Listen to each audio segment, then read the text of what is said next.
Ketika suami selingkuh, maka segala hal yang dilakukan dan diucapkan istri seringkali menjadi sensitif dan serba salah. Negur suami salah, tidak menegur kena marah.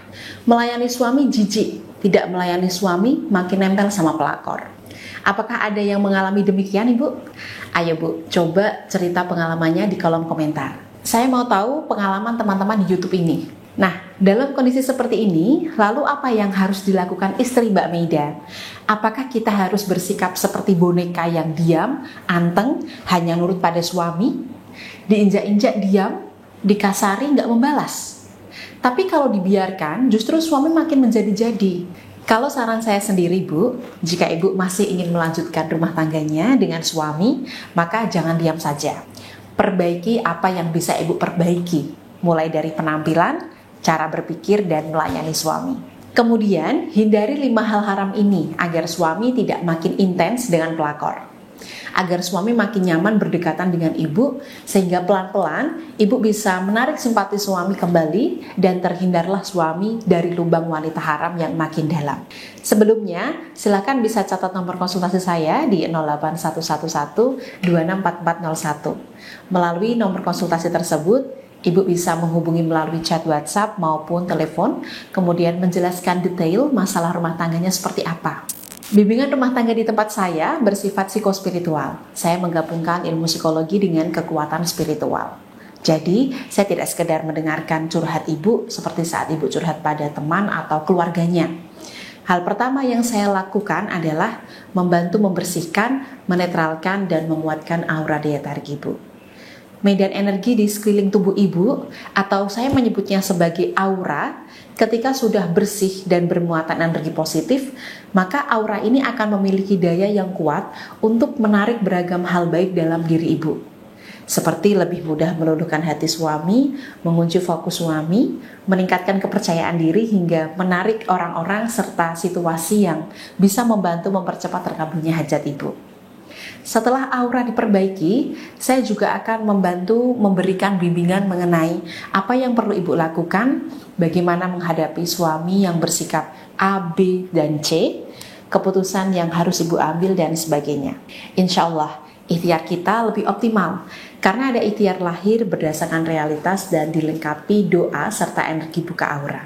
Nah, bagi Ibu yang saat ini ingin segera menyelesaikan masalah rumah tangganya, jangan segan menghubungi saya ya.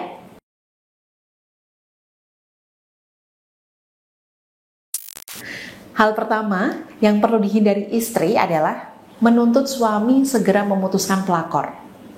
Saya paham betul dengan apa yang Ibu rasakan.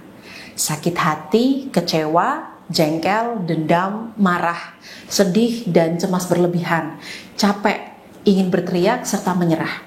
Segala hal yang Ibu rasakan itu seringkali sulit dikontrol, sehingga membuat Ibu terpaksa meluapkan energinya ke suami, berupa marah-marah dan menuntut suami untuk segera memutuskan pelakor.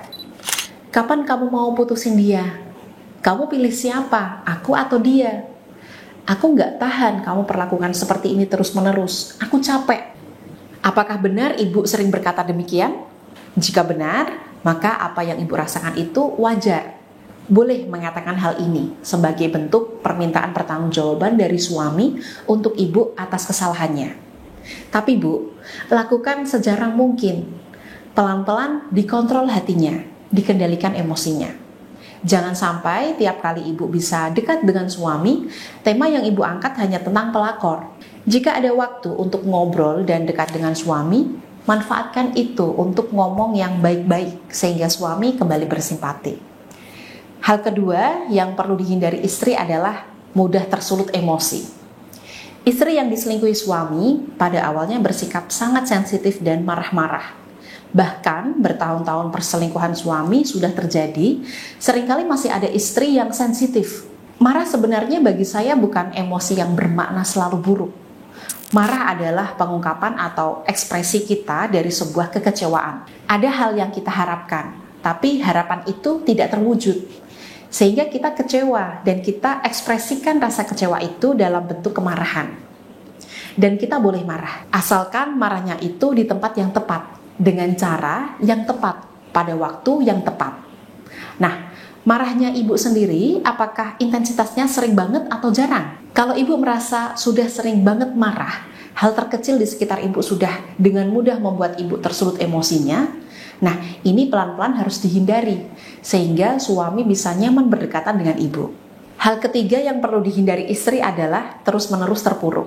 Kecewa dan sedih berlebihan itu wajar dialami semua istri yang diselingkuhi suaminya.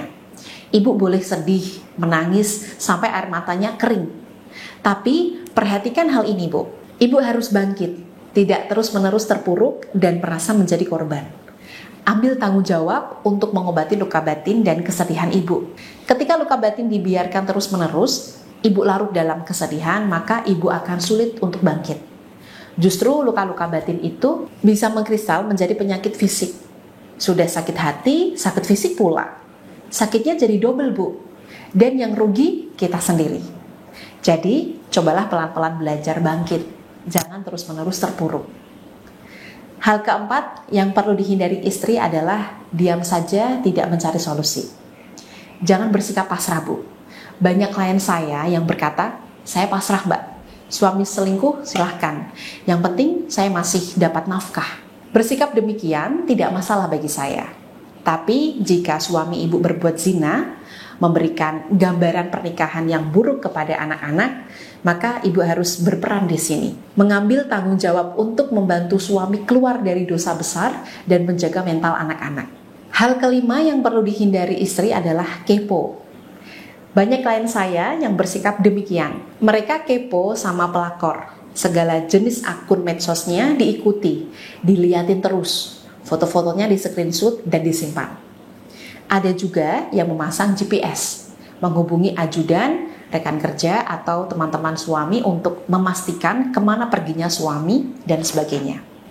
Capek mental, Bu. Melakukan ini semua itu membuat hati ibu makin sakit, sesak, makin curiga, makin takut kehilangan. Istilahnya orang Jawa itu kemerungsung alias terburu-buru. Kalau sudah mantap mengembalikan rumah tangganya, maka hindari kepo. Fokus ikhtiar menjadi istri yang lebih baik, diniatkan ibadah pada Yang Maha Kuasa. Seperti itu ya, Bu.